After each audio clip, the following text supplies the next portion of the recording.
সকালবেলায় কাজকর্ম সেরে পুজো টুজো কমপ্লিট করে এতটাই বেলা হয়ে গেছে, জলখাবার বানানোর আর কিছু সময় হয়নি, আর ইচ্ছাটাও যায়নি। তাই ওর বাবা গিয়েছিল আজকে বাজার সবজি মাছ আনতে। তখনই ফোন করে বলে দিয়েছিলাম যে জলখাবারে খাওয়ার জন্য কিছু একটা নিয়ে আসবে।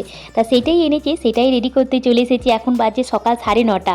কতটা বেলা হয়ে গেছে বুঝতে পারছো। আজকে হচ্ছে বৃহস্পতিবার, পুজো ঘর দৌড় মুছা সব কিছু কাজকর্ম করে আর ইচ্ছা চায়নি, সময়ও থাকেনি।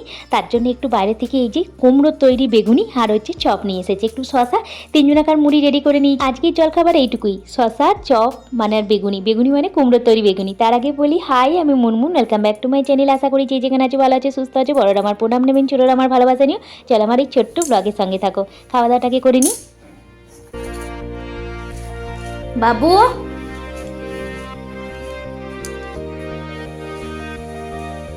না না, রোজ রাতে চলে এসো। মুড়ি পড়তে বসেছে আমার ছেলে। হাই বলো তো একবার, হ্যালো। চলে এসো, তোমার বাবারটা এনে দিচ্ছি। রোদটা দিয়েছি, এখানে রোদে বসে বসে খেয়ে নাও। চলে এসো, হাতটা ধুয়ে এসো, যাও। এ বাবু, এইটা নিয়ে যা, একটু বাবারটা রেখে দাও গা। বাবু, বাবারটা একটু নিয়ে যা, রেখে দাও।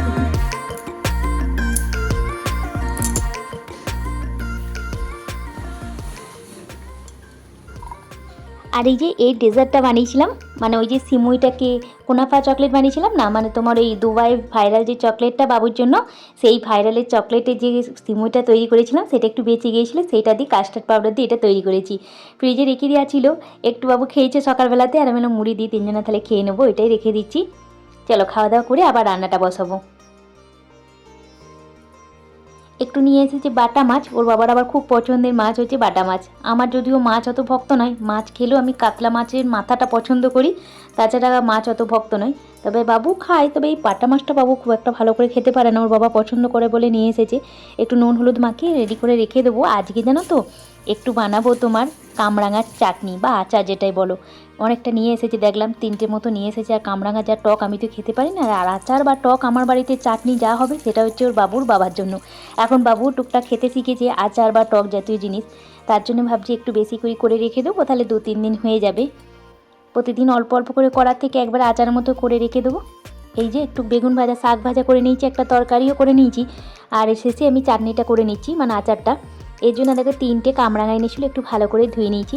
কামরাঙাটা আমার খুব একটা বেশি পছন্দ নয়, মানে টক জাতীয় জিনিস আমি একদমই পছন্দ করি না, পছন্দ করে যে তার জন্যই এনেছে, বাবুর বাবাই বেশি পছন্দ করে, তার জন্যই এটা তৈরি করছি। একটুখানি মুখে দিয়ে দেখেছিলাম, জানো তো এতটা টক, আমার গাটা ঝিনঝিন করে উঠেছিল, এতটা টক এতটা টক।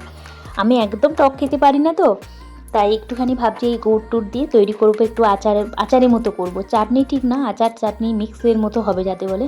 এই দেখো, দেখতে খুব সুন্দর লাগে, যতটা দেখতে ভালো খেতে যতটা সুন্দর তা নয়। তাই একটু দেখি আচার টাচার বা চাটনি করে যদি খেতে পারি একটু। এই জন্য একটা শুকনো মশলা রেডি করে নিচ্ছি, জিরে 5 ফোড়ন, গোটা সর্ষে 3টে, আর একটুখানি শুকনো লঙ্কা, এইগুলোকে দিয়ে একটু শুকনো খোলায় মানে শুকনো কড়াই একটু নেড়ে ভেজে নেবো, ড্রাই রোস্ট টাইপের করে নেবো।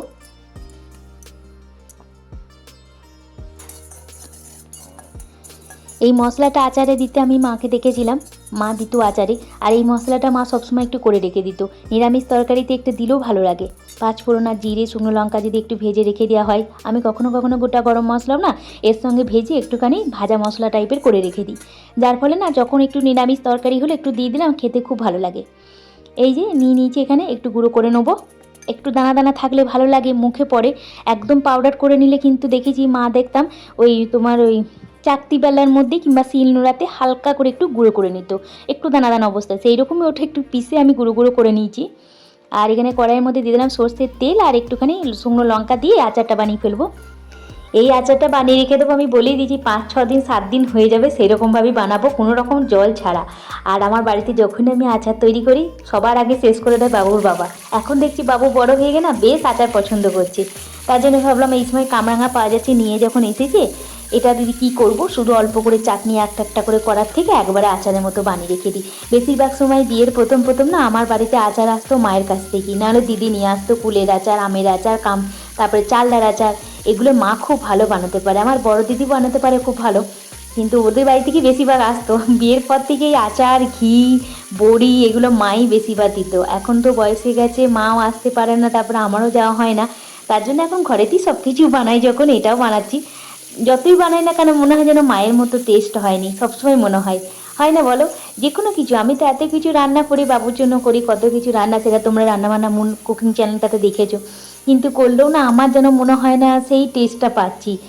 বা মায়ের হাতে যে শুক্তো, মায়ের হাতে যে রান্না, আমার মারা তো হচ্ছে নিরামিষ, মানে সব কিছু পেঁয়াজ রসুন মাছ মাংস ডিম কিছু খায় না, ওই নিরামিষ তরকারিটাই যেন একদম অমৃতের সমান লাগতো।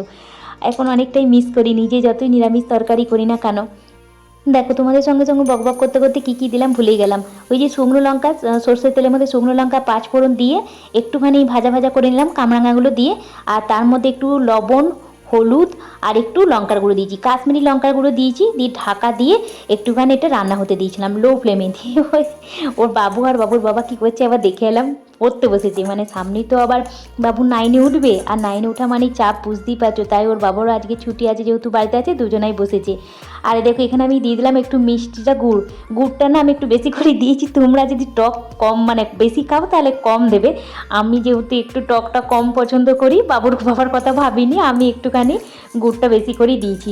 কারণ আমি আবার একটু চাটনি বা আচারে একদম টকটা খেতে পারি না, একটু মিষ্টি মিষ্টি হলেই বেশি ভালো লাগে। এবার যে যেমন যার পছন্দ, বাবুর বাবার আবার খুব একটা বেশি মিষ্টি মানে পছন্দ করে না, টক জাতীয় জিনিস একটু টকটকই পছন্দ করে। তার জন্য দেখো আবার একটু পাতিলেবুর রসও দিলাম। আর একটু ভাজা মশলা যেটা গুঁড়ো করে রেখে দিয়েছিলাম না, সেইটা দিয়ে দিলাম 1 চামচ মতো। ব্যাস, আমার আচার তৈরি হয়ে গেছে। আমি কোনো রকম জল দিলাম না, দেখতেই পেলে, যাতে অনেক দিন টিকে যায়, সেই জন্য এরকমভাবেই তৈরি করলাম। ভাজা মশলা, গুড়, লবণ, হলুদ, লঙ্কার গুঁড়ো আর 5 ফোড়ন আর শুকনো লঙ্কা ফোড়নে দিয়েছিলাম। ব্যাস, এই দিয়ে আমার কিন্তু আজকে চালদার আচার রেডি। সরি, চালদার আচার বলছি, এটা কামরাঙার আচার।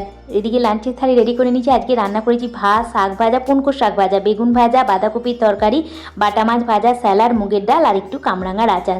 ব্যাস, আজকে ভিডিওটা তাহলে এখানেই শেষ করছি। ভালো থেকো, সুস্থ থেকো, ভালো লাগলে লাইক এন্ড সাবস্ক্রাইব। বাই।